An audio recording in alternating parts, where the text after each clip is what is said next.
The Deadly City by Ivar Jorgensen, a.k.a. Paul W. Fairman. From If, Worlds of Science Fiction, March 1953. Read by Julie Hoverson, and found on Project Gutenberg. Part 3 of 3. "What happened?" Wilson muttered. "Where'd they go?" "It was as if they hit a wall," Nora said, her voice hushed with awe. "I think that was what happened," Frank said. "The invaders have some kind of a weapon that holds us helpless. Otherwise the army wouldn't have established this no-man's land and pulled out. The reports said we have them surrounded on all sides with the help of the lake. We're trying to keep them isolated." Jim Wilson snorted. "It looks like we got them right where they want us." "Anyhow, we're damn fools to stick around here. We better head south." Wilson looked wistfully about the room. "I guess so. But it's a shame walking away from all this." Nora was staring out the window, a small frown on her face. "I wonder who they are and where they come from." The teletype releases were pretty vague on that. She turned quickly. "There's something peculiar about them. Something really strange." "What do you mean?" "Last night when we were walking up the street, it must have been these invaders we heard. They must have been across the street, but they didn't act like invaders. They seemed, well, scared. I got the feeling they ran from us in panic, and they haven't been back." Wilson said, "They might not have been there at all. Probably our imaginations." "I don't think so," Frank cut in. "They were there, and then they were gone. I'm sure of it." "Those wailing noises. They were certainly signaling to each other. Do you suppose that's the only language they have?" Nora walked over and offered the silent Minna a cigarette. Minna refused with a shake of her head. "I wish we knew what they looked like," Frank said. "But let's not sit here talking. Let's get going." Jim Wilson was scowling. There was a marked sullenness in his manner. "Not Minna and me. I've changed my mind. I'm sticking here." Frank blinked in surprise. "Are you crazy? We've run our luck out already. Do you see what happened to those planes?" "The hell with the planes. We got it good here. This I like. I like it a lot. We'll stay."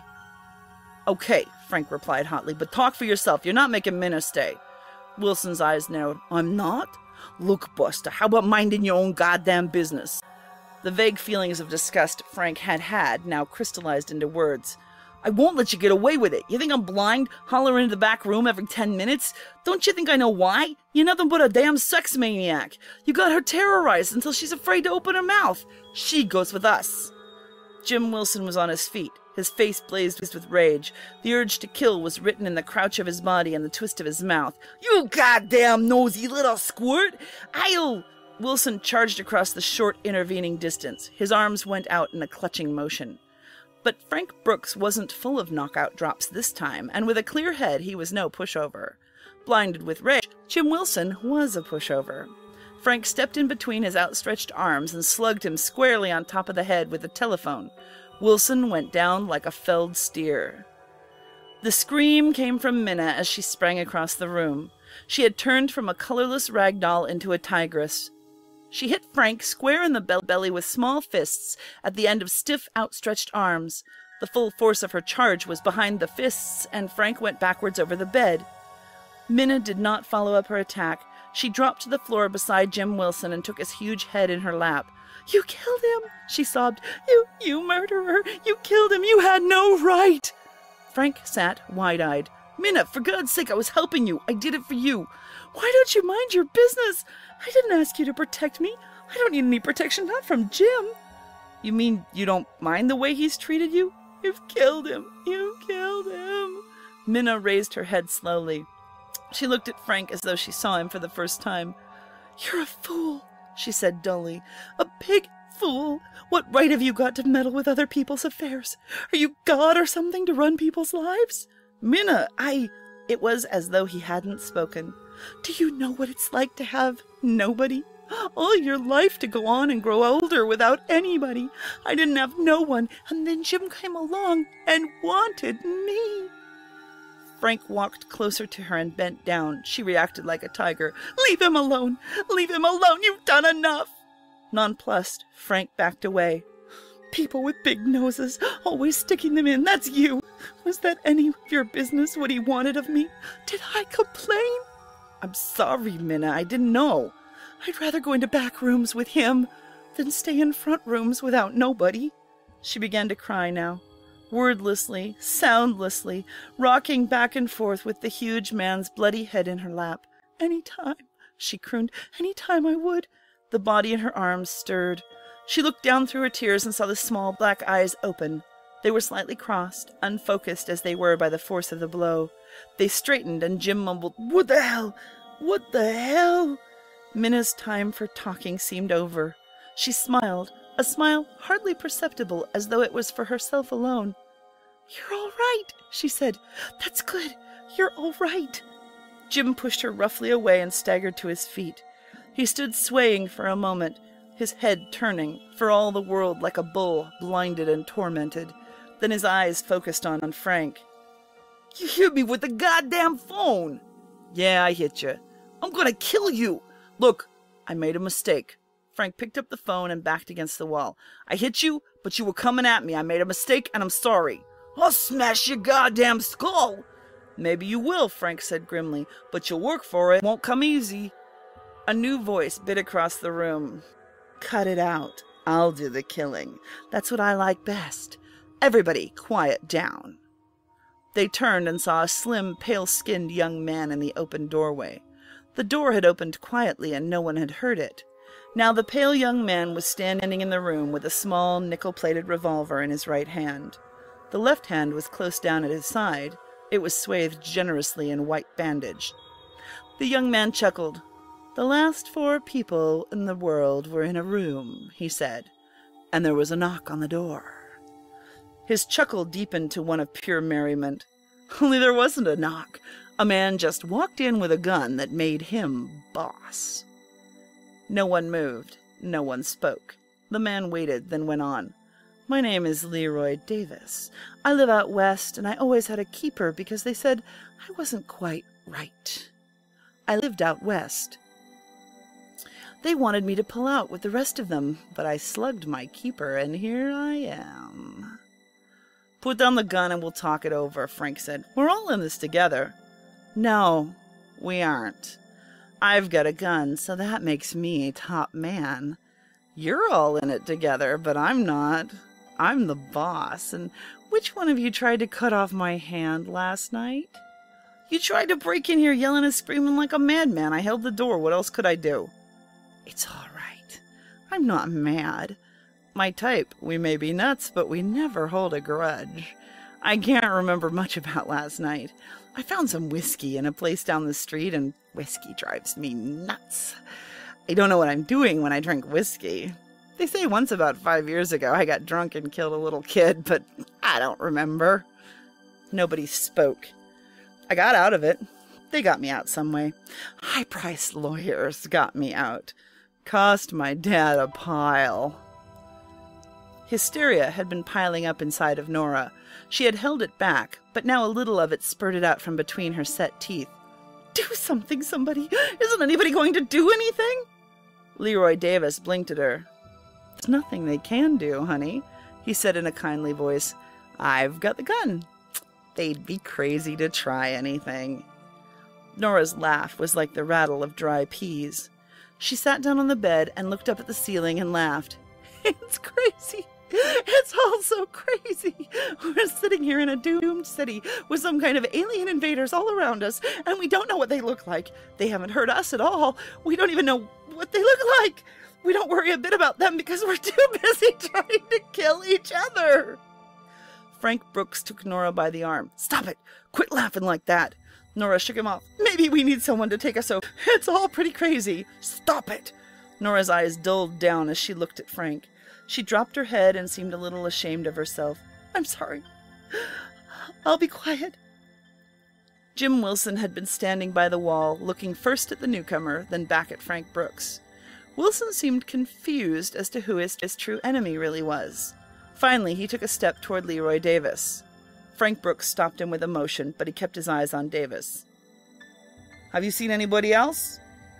Davis regarded Frank with long, careful consideration. His eyes were bright and bird-like. They reminded Frank of a squirrel's eyes. Davis said, "I bumped into an old man out on Halsted Street. He wanted to know where everybody had gone. He asked me, but I didn't know." "What happened to the old man?" Nora asked. She asked the question as though dreading to do it, but as though some compulsion forced her to speak. "I shot him," Davis said cheerfully. "It was a favor, really. Here was this old man staggering down the street with nothing but a lot of wasted years to show for his efforts. He was no good alive, and he didn't have the courage to die." Davis stopped and cocked his head brightly. "You know, I think that's what's been wrong with the world. Too many people without the guts to die, and the law against killing them." It had now dawned upon Jim Wilson that they were faced by a maniac. His eyes met those of Frank Brooks, and they were, on this point at least, in complete agreement. A working procedure sprang up, unworded, between them. Jim Wilson took a slow, casual step toward the homicidal maniac. "You didn't see anyone else?" Frank asked. Davis ignored the question. "Look at it this way," he said.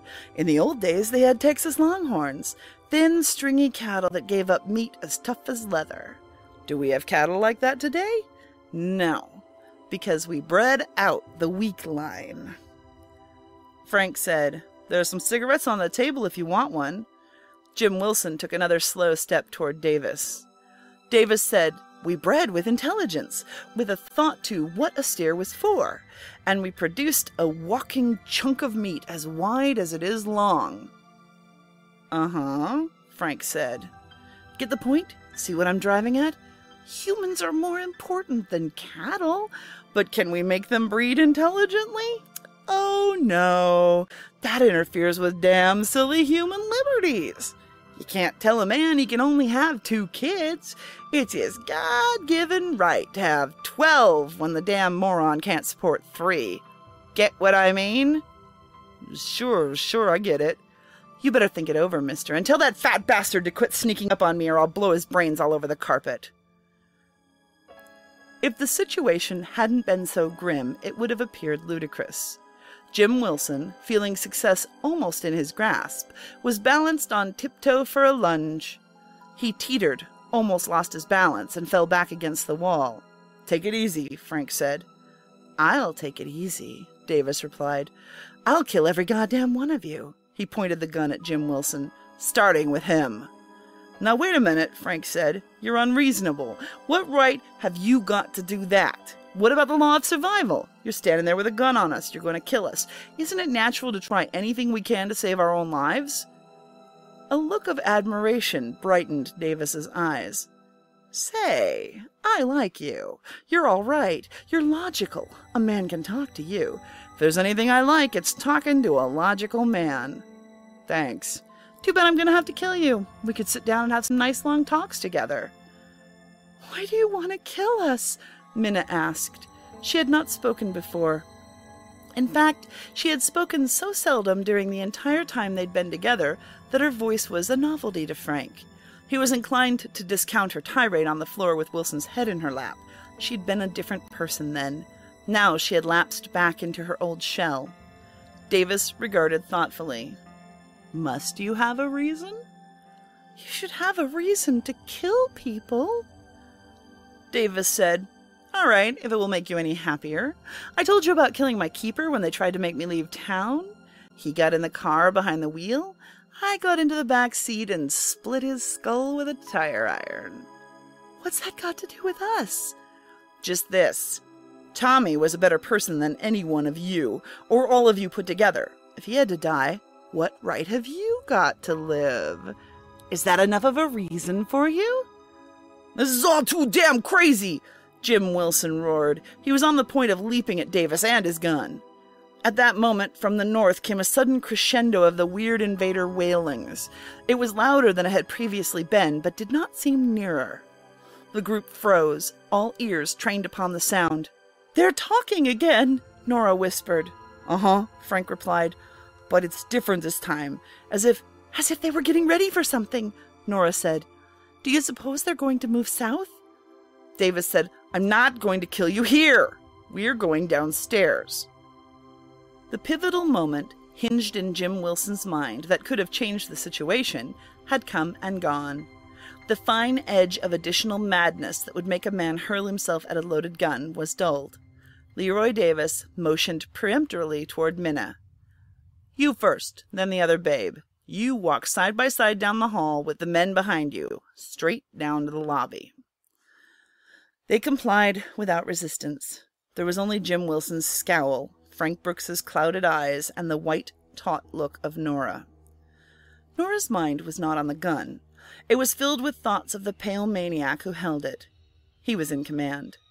Instinctively, she felt that maniacs in command have one of but two motivations: sex and murder. Her reaction to possible murder was secondary.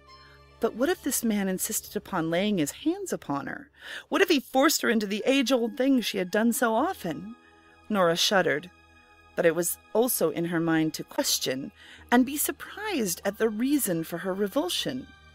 She visualized the hands upon her body, the old familiar things, and the taste in her mouth was one of horror. She had never experienced such shrinkings before. Why now? Had she herself changed? Had something happened during the night that made the past a time of shame? Or was it the madman himself? She did not know. Nora returned from her musings to find herself standing in the empty lobby. Leroy Davis, speaking to Frank, was saying, "You look kind of tricky to me. Put your hands on your head. Lock your fingers together over your head and keep your hands there." Jim Wilson was standing close to the mute Minna. She had followed all the orders without any show of anger, with no outward expression. Always she had kept her eyes on Jim Wilson. Obviously, whatever Jim ordered, she would have done without question. Wilson leaned his head down toward her. He said, "Listen, baby, there's something I kept meaning to ask you, but I always forget it. What's your last name?" "Trumbull. Mina Trumbull. I thought I told you." "Maybe you did. Maybe I didn't get it."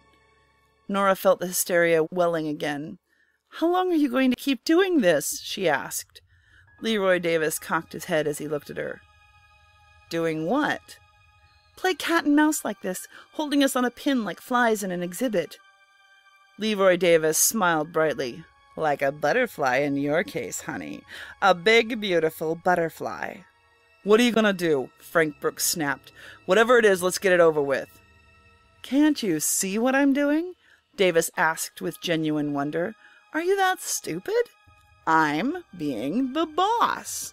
I'm in command, and I like it. I hold life and death over 4 people, and I'm savoring the thrill of it. You're pretty stupid, mister, and if you use that 'can't get away with it' line, I'll put a bullet into your left ear and watch it come out your right one." Jim Wilson's fists were doubled. He was again approaching the reckless point, and again it was dulled by the gradually increasing sound of a motor, not in the air, but from the street level to the south. It was a sane, cheerful sound, and it was resented instantly by the insane mind of Leroy Davis. He tightened, even to the point that his face grew more pale from the tension. He backed to a window, looked out quickly, and turned back. "It's a jeep," he said. "They're going by the hotel. If anybody makes a move or yells, they'll find 4 bodies in here and me gone. That's what I'm telling you, and you know I'll do it." They knew he would do it, and they stood silent, trying to dredge up the nerve to make a move. The jeep's motor backfired a couple of times as it approached Madison Street. Each time, Leroy Davis's nerves reacted sharply, and the 4 people kept their eyes trained on the gun in his hand. The jeep came to the intersection and slowed down. There was a conference between its 2 occupants, helmeted soldiers in dark brown battle dress. Then the jeep moved on up Clark Street toward Lake. A choked sigh escaped from Nora's throat. Frank Brooks turned toward her.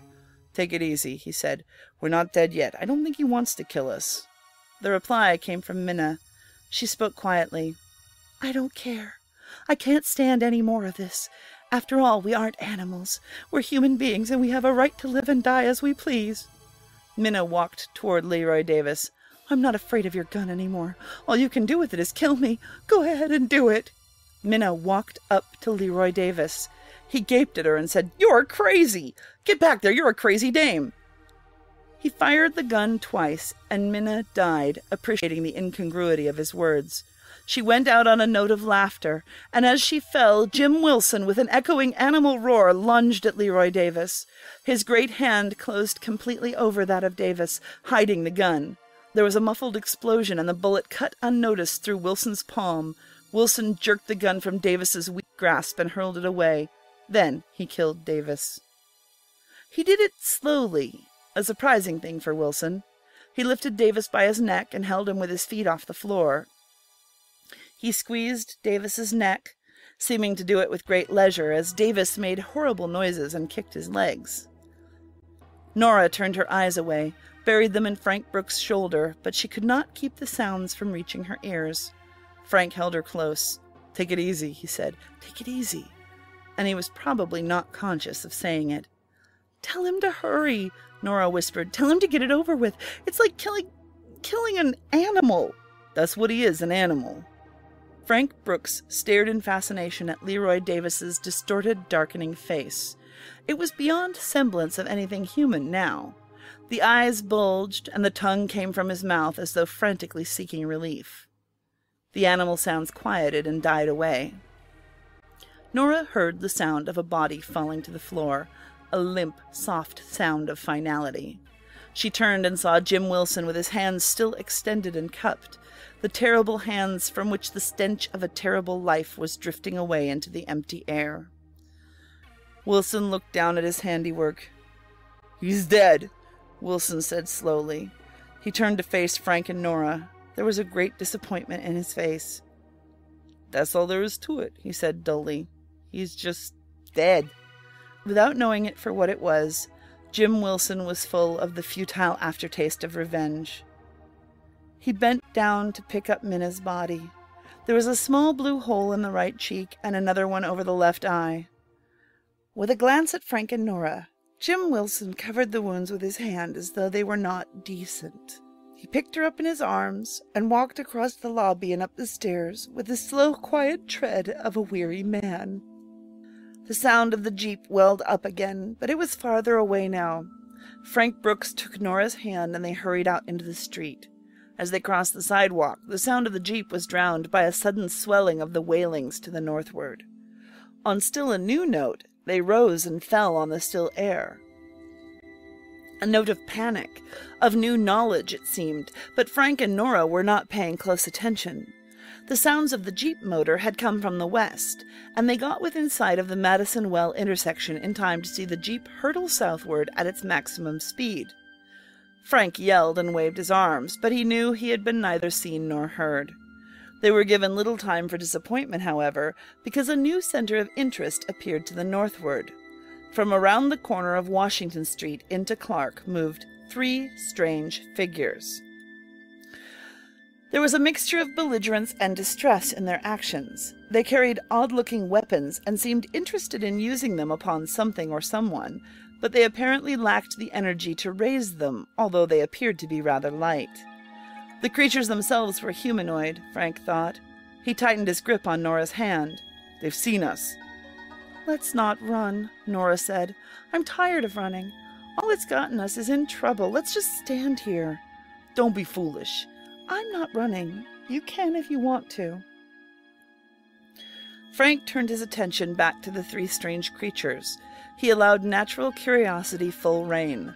Thoughts of flight vanished from his mind. "They're so thin, so fragile," Nora said. "But their weapons aren't." "It's hard to believe, even seeing them, that they're from another planet." "How so? They certainly don't look much like us." "I mean, with the talk for so long about flying saucers and spaceflight and things like that. Here they are, but it doesn't seem possible." "There's something wrong with them." This was true. 2 of the strange beings had fallen to the sidewalk. The third came doggedly on, dragging one foot after the other until he went to his hands and knees. He remained motionless for a long time, his head hanging limply. Then he, too, sank to the cement and lay still. The wailings from the north now took on a tone of intense agony, great desperation. After that came a yawning silence. "They defeated themselves," the military man said. Or rather, natural forces defeated them. We certainly had little to do with it. Nora, Frank, and Jim Wilson stood at the curb beside a motorcycle. The man on the cycle supported it with a leg propped against the curb as he talked. We saw 3 of them die up the street, Frank said. Our scouting party saw the same thing happen. That's why we moved in. It's about over now. We'll know a lot more about them and where they came from in 24 hours. They had nothing further to say. The military man regarded them thoughtfully. I don't know about you 3. If you ignored the evacuation through no fault of your own and can prove it... There were 4 of us, Jim Wilson said. Then we met another man. He's inside on the floor. I killed him. Murder? The military man said sharply. He killed a woman who was with us, Frank said. He was a maniac. When he's identified, I'm pretty sure he'll have a past record. Where's the woman's body? On a bed upstairs, Wilson said. I'll have to hold all of you. Martial law exists in this area. You're in the hands of the army. The streets were full of people now, going about their business, pushing and jostling, eating in the restaurants, making electricity for the lights, generating power for the telephones. Nora, Frank, and Jim Wilson sat in a restaurant on Clark Street. We're all different people now, Nora said. No one could go through what we've been through and be the same. Jim Wilson took her statement listlessly. Did they find out what it was about our atmosphere that killed them? They're still working on that, I think. Frank Brooks stirred his coffee, raised a spoonful, and let it drip back into the cup. I'm going up to the Chicago Avenue police station, Wilson said. Frank and Nora looked up in surprise. Frank asked, Why? The military court missed it, the fact that you escaped from jail. They didn't miss it, I don't think. I don't think they cared very much. I'm going back anyway. It won't be much of a rap. Nah, a pretty small one. I want to get it over with. He got up from his chair. So long. Maybe I'll see you around. So long. Goodbye. Frank said, I think I'll beat it too. I got a job in a factory up north. Maybe they're operating again. He got to his feet and stood awkwardly by the table. Besides, I got some pay coming. Nora didn't say anything. Frank said, Oh, so long. Maybe I'll see you around. Maybe. Goodbye. Frank Brooks walked north on Clark Street. He was glad to get away from the restaurant. Nora was a good kid, but hell, you don't take up with a hooker. A guy played around, but you didn't stick with them. But it made a guy think. He was past the kid stage. There was time for him to find a girl and settle down. A guy didn't want to knock around all his life. Nora walked west on Madison Street. Then she remembered the Halsted Street slums were in that direction and turned south on Wells. She had $9 in her bag, and that worried her. You couldn't get along on $9 in Chicago very long. There was a tavern on Jackson near Wells. Nora went inside. The barkeep didn't frown at her. That was good. She went to the bar and ordered a beer and was served. After a while, a man came in. A middle-aged man who might have just come into Chicago, whose bags might still be at the LaSalle Street station down the block. The man looked at Nora, then away.